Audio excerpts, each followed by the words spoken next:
Salut tout le monde! Aujourd'hui, j'aimerais parler de la publicité et d'un phénomène que j'ai constaté et que je trouve de plus en plus présent dans la publicité, ou c'est peut-être moi qui suis plus sensible à ça. En tout cas, ce que j'ai remarqué, c'est que de plus en plus de publicitaires essayent de nous faire croire que ce qu'on veut nous vendre, c'est pas juste ce qu'on va posséder, c'est ce qu'on va être, ce qu'on va devenir. Vous serez quelqu'un de bien si vous achetez telle voiture. Et ce qui était flagrant, c'était la publicité, enfin la communication qui était faite autour du dernier iPhone qui disait vous achèterez, quand vous achetez l'iPhone, en fait, vous achetez une nouvelle version de vous-même. Vous n'achetez pas juste un produit, vous achetez une nouvelle version de vous-même.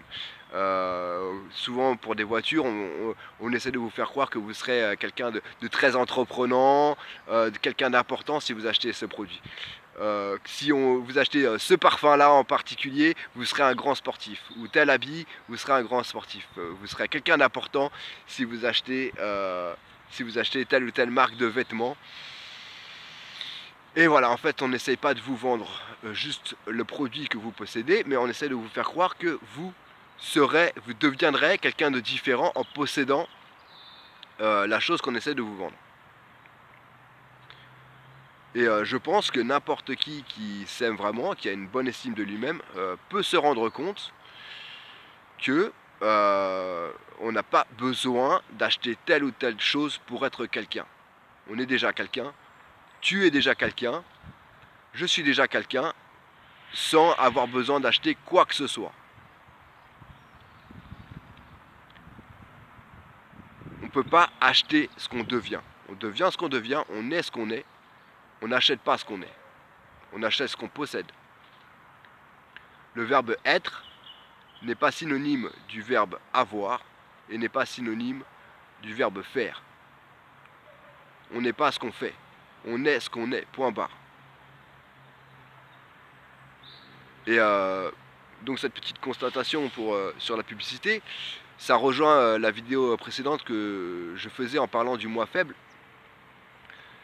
qui démontre qu'en fait cette société de consommation fait tout pour nous faire croire on est quelqu'un d'important que si on achète telle ou telle chose. Si on s'aimait tel qu'on était, on ne serait pas très influençable par la société de consommation. Si tout le monde s'aimait tel qu'il était, on n'achèterait pas grand chose finalement. Pas autant que maintenant en tout cas. Et donc la société de consommation fait tout pour nous faire croire voilà, vous pouvez vous aimer, mais à condition d'avoir l'iPhone ou une Mercedes ou je sais pas, le parfum, tel parfum ou tel shampoing, voilà. Et donc en achetant ça, vous serez quelqu'un d'important.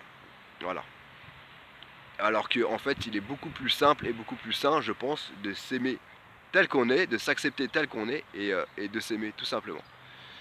Voilà, je vous laisse méditer là-dessus et à bientôt, merci, au revoir.